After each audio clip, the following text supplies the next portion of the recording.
Director Vishnu ஏதவன் இயக்கத்தில் கவின் நயன்தாரா மற்றும் பாக்யராஜ் நடிப்பில் வெளியாகி இருக்க படம் தான் ஹாய். இந்த படத்தோட விமர்சனத்தை தான் அந்த வீடியோவில் பார்க்க போகிறோம். மாலை முரசு வை பிரசன்ஸ். இது படம் எப்படி இருக்கு? நான் உங்கள் விஜய் டாமினிக். ஹாய். இந்த படத்தோட ஒன்லைன் என்ன அப்படின்னு பார்த்தீங்கன்னா, காதலிச்சு தான் கல்யாணம் பண்ணுவேன் அப்படின்னு சொல்லி வீட்டை விட்டு கோச்சிட்டு வர கவின் ஒரு பக்கம், தனக்கு கல்யாணமே வேணாம், நான் வந்து வேறு விதமான வாழ்க்கையை பார்த்துன்னு சொல்லி வீட்டை விட்டு கோச்சிட்டு வரக்கூடிய நயன்தாரா ஒரு பக்கம். இவங்க ரெண்டு பேரும் ஆக்சிடென்ட்டாக ஒரு இடத்துல மீட் பண்ணி ஒரே இடத்துல வாழக்கூடிய ஒரு சந்தர்ப்பம் உண்டாகுது. ஒரு கட்டத்தில் பார்த்தீங்கன்னா ரெண்டு வீட்டில் இருக்கவங்களும் ரெண்டு பேரை தேடி வராங்க. தேடி வர நேரத்தில் தான் மிகப்பெரிய பூகம்பம் அடிக்குது. என்ன அப்படின்னு பார்த்தீங்கன்னா, நயன்தாரா 3 மாதமாக ப்ரெக்னெண்ட்டாக இருக்காங்க. அந்த கர்ப்பத்துக்கு காரணம் யார்? கவின் தானா? குழந்தை பிறந்துச்சாலே எந்த கேப்பில் இவங்களுக்குள்ள இப்படி ஒரு விஷயம் நடந்தது? கடைசியாக கர்ப்பமான நயன்தாராவை கவின் கல்யாணம் பண்ணாரா இல்லை? அதாவது கல்யாணத்து மேலே விருப்பமே இல்லாத நயன்தாராவை கவின் எப்படி லவ் பண்ணி கல்யாணம் பண்ணாரு அப்படின்னு சொல்லக்கூடிய ஒரு எமோஷனல் கலந்த ஃபேமிலி ட்ராமா தான் அந்த ஹாய் படத்தோட ஒன்று. அதுதான் அந்த படத்தோட டிராவல் அப்படின்னு கூட சொல்லலாம். தேவயானி உசுர் குசுரா லவ் பண்றோம். என் வயித்துல குழந்தை வளருது. நான் 3 மாசம் கர்ப்பம்டா.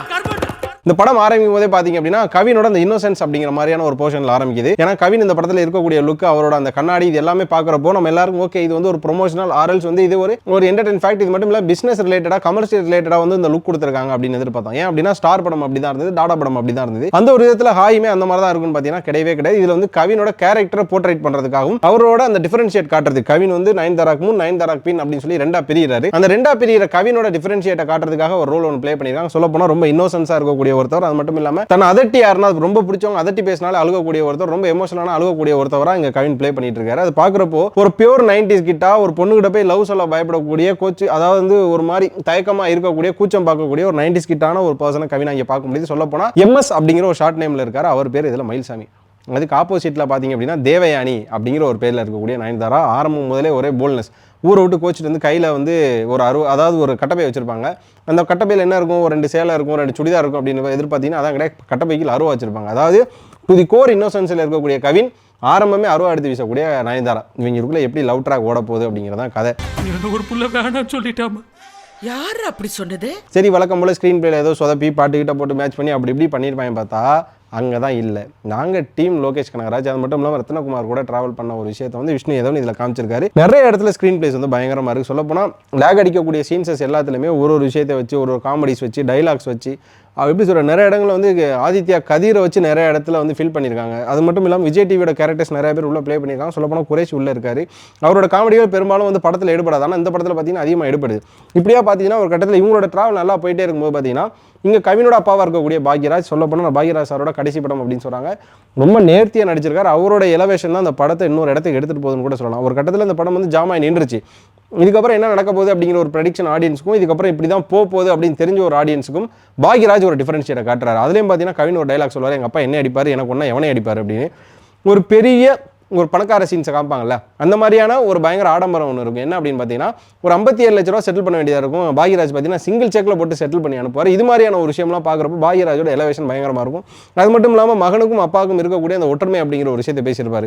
என்னோட கண்ணாடி மட்டும் தானே நீ சின்ன சைஸில் போட்டிருக்க, அதர்வைஸ் வந்து என்னையோட நீ எல்லாத்துலையும் மிஞ்சிட்ட அப்படின்னு சொல்லி, அதாவது கல்யாணம் ஆகிறதுக்கு முன்னாடியே ஒரு பொண்ணு மாசம் ஆகிற அந்த ஸ்பீடு, அவருக்கே உரித்தான அந்த முருங்கக்கா மேட்ரு, இது மாதிரி பல விஷயங்களை பேசுகிறப்பெல்லாம் நம்ம வந்து பாக்யராஜ் சாரம் 1 செகண்ட் மிஸ் பண்ணுறோம் அப்படிங்கிற ஒரு விஷயத்தை ஃபீல்டில் கொடுத்துட்டாங்க. கண்ணாடி மட்டும்தானே சிறுசா போட்டிருக்கேன், மற்றபடி உன் சமாச்சாரம் எல்லாமே பெருசு. அதுக்கப்புறமா திரும்ப உங்க வீட்டுக்கு வந்து, அதாவது கவினோட வீட்டுக்கு நயன்தாரா ஃபேமிலி உள்ள ட்ராவல் ஆகிடுது. அதுக்கப்புறம் பார்த்தீங்கன்னா நயன்தாராக்கு ஒரு மிகப்பெரிய பேக் ஸ்டோரி இருக்குது. அவங்க ஏன் கல்யாணம் வேணான்றாங்க, அவங்கள கல்யாணம் பண்ண எதுக்கு ஒரு கேங் துடிக்குது, எதுக்கு அவங்களோட அப்பாவை நடிச்சுக்க பிரபு ஒரு பக்கம் குடியாரராக இருக்காரு, இதுக்கு பின்னாடி என்ன ஒரு பேக் ஸ்டோரி, இதை கவின் எப்படி ரிப்பேர் பண்ணுறாரு அப்படிங்கிற ஒரு காம்ப்ரமைஸான கிளைமேக்ஸ் தான். நம்ம எல்லாம் எதிர்பார்க்குற ஒரு காம்ப்ரமைஸான கிளைமேக்ஸ். இதை எப்படி விஷ்ணு ஏதோ வித்தியாசமாக கொடுத்தாரு அப்படிங்கிறதா அங்கே கிளைமேக்ஸ் வந்து உட்காருது. எப்பேற்பட்ட பொண்ணா இருந்தாலும் எடுக்கிறது ரொம்ப பெரிய. இங்கே ரத்னகுமாரும் விஷ்ணு ஏதவனும் எந்த இடத்துல ஒரே இடத்துல ஒன்று சேர்றாங்க அப்படின்னா மேயாதமான் அப்படிங்கிற ஒரு படம். அதில் வினோத்துக்கும் அங்கே இருக்கக்கூடிய பூஜாக்கும் வரக்கூடிய காதல், அது மட்டும் இல்லாமல் பிரியா பவானி சங்கருக்கும் வைபவுக்கும் வரக்கூடிய காதல் டு தி எட்ஜில் வந்து நிற்கும் இல்லையா, அது மாதிரி இந்த படத்துலையுமே பார்த்தீங்க அப்படின்னா நயன்தாராக்கும் கவினுக்கு ஒரு காதல். ஒரு கட்டத்தில் கவினுக்கு இருந்த காதல் வந்து வேணாம் அப்படின்னு சொல்லி போயிடுவார். அதே மாதிரி நயன்தாராக்கு காதல் இல்லைன்னு இருப்பாங்க. எங்கே இவங்க 2 பேரும் சேஞ்ச் ஓவராகி மீட் பண்ணி அதுக்கப்புறம் என்ன நடக்குதுன்னு இருக்கலாம். அந்த மேஜிக் வந்து ஸ்க்ரீனில் பயங்கரமாக காமிச்சிருக்காரு விஷ்ணு ஏதவன். சொல்லப்போனால் இந்த வாரம் வந்து டாக்ஸிக்னு ஒரு படம் ரிலீஸ் ஆகி ஆடியன்ஸ் எல்லாரையும் டாக்ஸிக் பண்ணிடுச்சு அப்படின்னு சொல்லலாம். இது மட்டும் இல்லாமல் ஃபேமிலி ஆடியன்ஸே பார்க்க முடியாத அளவுக்கு கண்ணு மட்டும் கூசாது, வாய் காது மூக்கு எல்லா பார்ட்ஸும் கூசுற அளவுக்கான ஒரு படம் வந்திருக்கு. அதுக்கு அப்படியே ஆப்போசிட்டாக, ஏன்னா அந்த படத்தில் நயன்தாரா நடிச்சிருக்காங்க, அதில் கொஞ்சம் டீசெண்டான ஆக்டிங் தான். அப்படி நடித்த நயன்தாரா இந்த பக்கம் ஹாய் அப்படிங்கிற ஒரு பயங்கரமான ஃபேமிலி எமோஷனல் ட்ராமா ஒரு பக்கம் கொடுத்துருக்காங்க. அதுதான் நம்ம ரொம்ப ஆச்சரியமாக இருக்குது. டாக்ஸிக்கு யாரெல்லாம் எதிர்பார்த்து போய் ஏமாறுறாங்களோ கண்டிப்பாக ஹாய் படத்துக்கு போயிட்டு பயங்கர சாட்டிஸ்ஃபைடாக வருவாங்க. இதுலேயுமே வந்து நான் ரத்னகுமாரை வந்து மென்ஷன் பண்ண நினைக்கிறேன். என்ன அப்படி பார்த்தீங்கன்னா ஒரு கட்டத்தில் மெர்சல் அப்படின்னு ஒரு படம் வந்து தளபதியோட படம் பயங்கரமான பீக், அதிகப்படியான க்ரௌடு, எங்கேயுமே டிக்கெட் கிடைக்கல. அதில் வந்து க்ரௌடு ஓவர்ஃப்ளோ ஆகி எல்லாருமே மேயாதமான் படம் சொல்லப்போனால் மேயாதமான் ஈக்குவலாக நின்று பேட்டில் பண்ணிச்சு. அந்த மாதிரி இந்த வாரம் எல்லாம் டாக்ஸிக்கு போய் ஓவர்ஃப்ளோ ஆகி இங்கே ஹாய்க்கு போனால் ஏன்னா ஹாய் நின்று பேட்டில் பண்ணும் அப்படின்னு சொல்லலாம். இன்னொரு பக்கம் இதே மாதிரி ஃபீல் குட்டா ஒன்ஸ் மோர் அப்படிங்கிற ஒரு படம் வந்திருக்கு. அதோட ரிவ்யூ நான் அடுத்து சொல்கிறேன். ஆக மொத்தம் ஹாய் அப்படிங்கிற ஒரு படம் நல்ல ஒரு ஃபேமிலி ட்ராமா வந்திருக்கு அப்படின்னு சொல்லலாம். ஃபேமிலி ஆடியன்ஸ்க்கு நல்ல ஒரு ஏற்ற படம். இது மட்டும் இல்லாமல் கவின் ஃபேன்ஸுக்கு நல்ல ஒரு கம்பேக்கான ஒரு படம். ஏன்னா கவினுக்கு கடைசியாக வந்து சில படங்கள் மாஸ்க்கு, கிஸ்ஸு, பிளடி பக்கர் அப்படிங்கிற படங்கள் எல்லாமே பார்த்தீங்கன்னா அவருக்கு வந்து விமர்சனமும் அதிகமாகிடுச்சு, வசூல் ரீதியாகவும் கொஞ்சம் பின்தங்கின ஒரு படம் தான். அந்த ஒரு வயசில் பார்த்தீங்கன்னா ஹாய் ரொம்பவே ஒரு நல்ல படமாக அமைஞ்சிருக்கு அப்படின்னு சொல்லலாம். இந்த படத்தில் இடம்பெற்ற பாடல்கள் அப்படிங்கிற ஒரு விஷயம், இதில் நடுவில் ஒரு சேர்த்துருந்த இந்த எப்படி சொல்ற காமெடிக்காக ஆட் பண்ண விஷயங்கள்னு சொல்லிட்டு இந்த படத்தை அடுத்தடுத்து எலவேட் பண்ணி வைக்குது. படத்தோட டிஓபி அருமையாக ஒர்க் பண்ணியிருக்காரு.